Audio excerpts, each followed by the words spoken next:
शाम के 7:30 बज चुके हैं। शंखनाद में एक बार फिर से आप सभी का स्वागत है। मैं हूं आपके साथ चित्रा त्रिपाठी। वाम चले जय श्री राम तक पहुंच गए। जी हां, हम बात कर रहे हैं मिथुन चक्रवर्ती की, जो कभी लेफ्ट के करीब थे लेकिन अब गाजे बाजे के साथ बीजेपी में आ चुके हैं। पश्चिम बंगाल में छिड़ी बंगाली बनाम बाहरी की लड़ाई में भारतीय जनता पार्टी किसी बड़े बंगाली चेहरे की तलाश में थी। कल वो तलाश भी मिथुन चक्रवर्ती के बीजेपी में शामिल होने के साथ ही पूरी हो गई। तू चुनाव लड़ेगा? हम साहेब? हाँ, तू चुनाव लड़ेगा? अगर आप कहते हो तो ठीक है, लड़ जाता हूँ।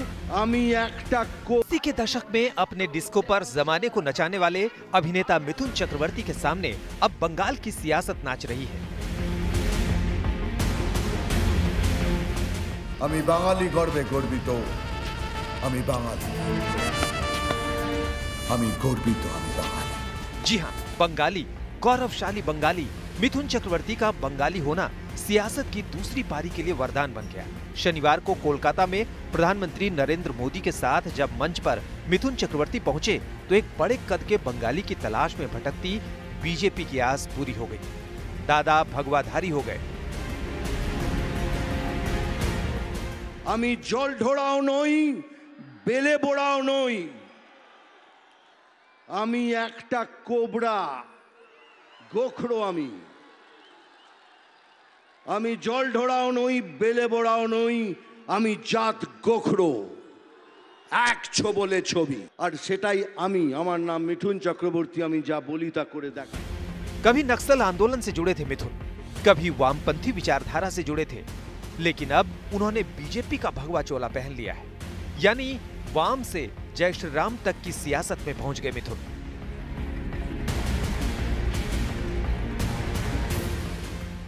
आज तो हमारे बीच बांग्लार छेले मिथुन चक्रवर्ती जी भी है। उनकी जीवन गाथा संघर्ष और सफलता के अद्भुत उदाहरणों से भरी हुई है। अपनी सफलता का पुण्य वो लोकनाथ बाबा के आशीर्वाद से सामान्य जनों तक पहुंचा रहे हैं। अब अपने गृह राज्य बंगाल की राजनीति में चक्रवर्ती बनने का सपना देख रहे हैं। क्या मिथुन चक्रवर्ती बीजेपी का बंगाल में सबसे बड़ा चेहरा होंगे? क्योंकि ममता बनर्जी के सामने मुख्यमंत्री कौन होगा बीजेपी के लिए ये सबसे बड़ा सवाल है, तो उनको चुनौती तो आप ही दे पाएंगे।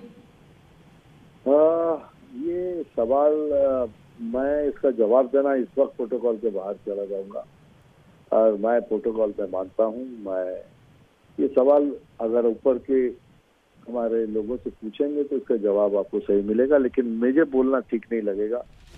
बंगाल के सियासी घमासान में बंगाली बनाम बाहरी की लड़ाई जोरों पर है। ममता बनर्जी अपनी सभाओं में बीजेपी को बाहरी करार दे रही है। এবং এই খেলা থেকেই বিজেপিকে ঠিক করতে হবে আগামী দিন দেশে থাকবে কি থাকবে না। বাংলায় একটা খেলায় যদি ওদের হারিয়ে দেন জানবেন এই দেশ থেকে বিজেপি বিদায় নেবে। लेकिन अब मिथुन चक्रवर्ती के आने के बाद बीजेपी ने ममता बनर्जी को जवाब दे दिया है। बाहरी का आरोप लगाने वाली ममता के लिए मिथुन बीजेपी की तरफ से बंगाली जवाब बनकर आए हैं। जय श्री राम। बंगाल में रहने वाले सभी को ही बंगाली बोलता हूं, क्योंकि आप यहां बड़े हुए हैं। आपका हक है, हर चीज में आपका हक है, और आपको छीनने का हक जो छीनने की कोशिश करेगा वहां हम जैसे कुछ लोग खड़े हो जाएंगे। और आप मिथुन के बीजेपी में आने के बाद से टीएमसी सख्ते में है। बैकफुट पर पहुंची टीएमसी अब मिथुन को ही बाहरी बताने में जुटी है। He is not a reliable man at all. He has no connection with Bengal. He stays either in Bombay, in his mud island bungalow, or in Ooty in his hotel. He has no connection with Bengal. His coming or going will make no difference. सियासत में मिथुन चक्रवर्ती की ये दूसरी पारी है। इससे पहले मिथुन TMC की तरफ से राज्यसभा में भी जा चुके हैं। टीएमसी अब उन पर पाला बदलने का आरोप भी लगा रही है। I don't have to say anything. I have seen from my childhood in many roles. Mithun Chakraborty in the film in many roles. Sometime in disco dancer and other roles. So I have seen in politics also Mithun Chakraborty with Subhash Chakraborty, late Subhash Chakraborty with CPM. I have seen Mithun Chakraborty in Trinamool. Now I am seeing Mithun Chakraborty in BJP, and I expect to see Mithun Chakraborty in others party and in other role too. मिथुन अब real life में BJP के नेता बन गए हैं। BJP उनके चेहरे पर दांव खेलने की तैयारी में है।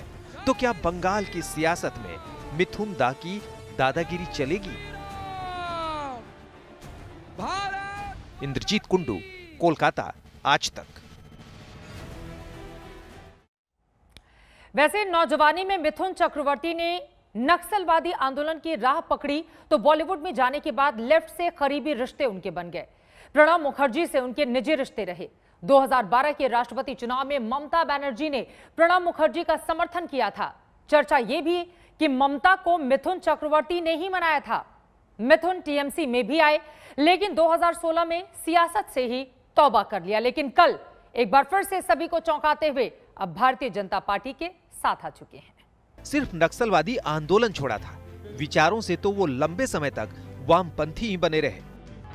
सीपीआईएम के नेता सुभाष चक्रवर्ती से मिथुन की नजदीकी थी तो ज्योति बसु के भी वो करीब थे।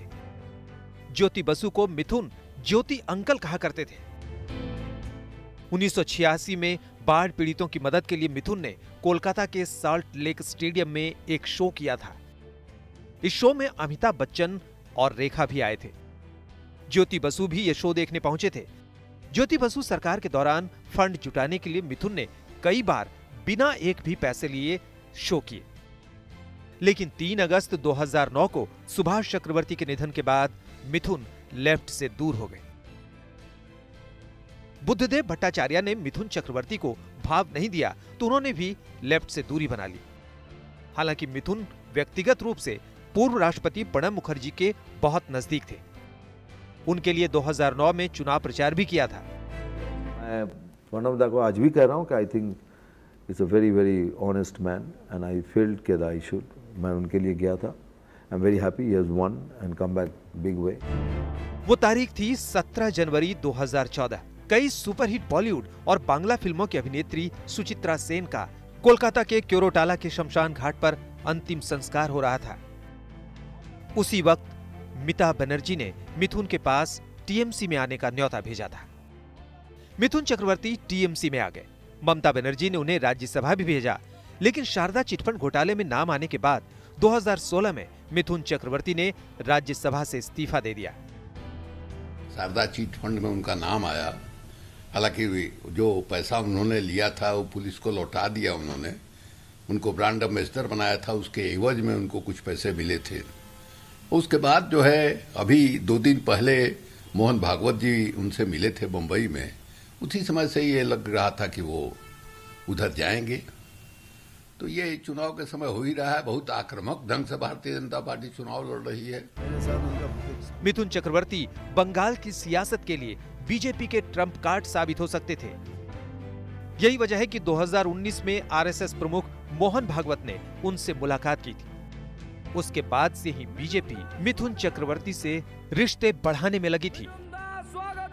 आखिरकार बीजेपी को कामयाबी मिली। मिथुन वाम से जय श्री राम वाली पार्टी में पहुंच ही गए। इंद्रजीत कुंडू के साथ आज तक ब्यूरो। कॉलेज के दिनों में मिथुन चक्रवर्ती ने पहलवानी में भी हाथ आजमाया था। कॉलेज के दिनों में उन्होंने कई ग्रीको रोमन स्टाइल कुश्तियों में जीत हासिल की थी। उन्होंने मार्शल आर्ट भी सीख रखा था। नौजवानी में ही मिथुन नक्सल आंदोलन से भी जुड़ गए थे, लेकिन उनके परिवार के साथ कुछ ऐसी घटनाएं हुई जिसने मिथुन की जिंदगी का रुख मोड़ दिया। कोलकाता में जन्मे मिथुन चक्रवर्ती के बचपन का नाम गौरांग चक्रवर्ती था, जिसे बाद में उन्होंने बदल दिया था। स्कॉटिश चर्च कॉलेज में मिथुन ने बीएससी की पढ़ाई की थी। 1960 के दशक में ही मिथुन नक्सलवादी आंदोलन से जुड़ गए थे। नक्सल आंदोलन में हिंसा के बाद मिथुन अपने तमाम साथियों के साथ अंडरग्राउंड भी हो गए थे। इसी दौरान एक हादसे में मिथुन के भाई की मौत हो गई। इसके बाद परिवार संभालने की जिम्मेदारी मिथुन पर ही आ गई। इसके साथ ही नक्सलवादी आंदोलन से मिथुन का मोह भंग भी हो गया। तो यही आप पूछना चाहेंगे कि मैं अचानक बीजेपी पे की। कोई बोलता है कि आप एक्सट्रीमिस्ट की राजनीति की, फिर आपने मैंने राजनीति एक्सट्रीमिस्ट की थी, लेकिन मैं बाकी किसी के साथ रहा नहीं। तृणमूल ने मुझे एमपी बनाया था, मैंने छोड़ा। मैं किसी पे उंगली नहीं उठाऊंगा, ये नहीं बोलूँगा इसकी गलती, मैं बोलूँगा कि ये my bad decision. Mithun Chakraborty ने फिल्मी दुनिया में किस्मत आजमाने की ठानी। पुणे के FTII में उन्होंने दाखिला लिया। एक इंटरव्यू में मिथुन ने कहा था, इंडस्ट्री में और इसके बाहर के लोग कोलकाता में नक्सली आंदोलन के साथ मेरी भागीदारी और नक्सलियों के नेता चारू मजूमदार के साथ मेरे रिश्तों के बारे में जानते थे। मेरे परिवार में त्रासदी होने के बाद मैंने आंदोलन छोड़ दिया था, लेकिन नक्सली होने का लेबल मेरे साथ लगा रहा, चाहे मैं जहां भी गया, वो पुणे में FTII हो या बॉम्बे। नक्सलाइट का लेबल मिथुन से ऐसा चिपका कि 1980 में ख्वाजा अहमद अब्बास ने मिथुन को लेकर एक फिल्म बना दी, जिसका नाम था द नक्सलाइट। इस फिल्म में मिथुन ने नक्सली की भूमिका निभाई थी। फिल्मी दुनिया में अपने कदम रखने के बाद मिथुन चक्रवर्ती ने इस दुनिया से कभी पीछे मुड़कर नहीं देखा, लेकिन राजनीति की दुनिया में उतार चढ़ाव उनकी जिंदगी में आते रहे। अब बीजेपी के साथ उनकी नई पारी पश्चिम बंगाल में क्या रंग लाती है, इस पर रहेगी आज तक की नजर। नमस्कार, मैं हूं अंजना ओम कश्यप। हमें उम्मीद है ये वीडियो आपको पसंद आया होगा। लेटेस्ट खबरों के लिए यूं ही देखते रहिए आज तक, और इस वीडियो के पसंद आने पर लाइक, शेयर एंड सब्सक्राइब करना ना भूलें।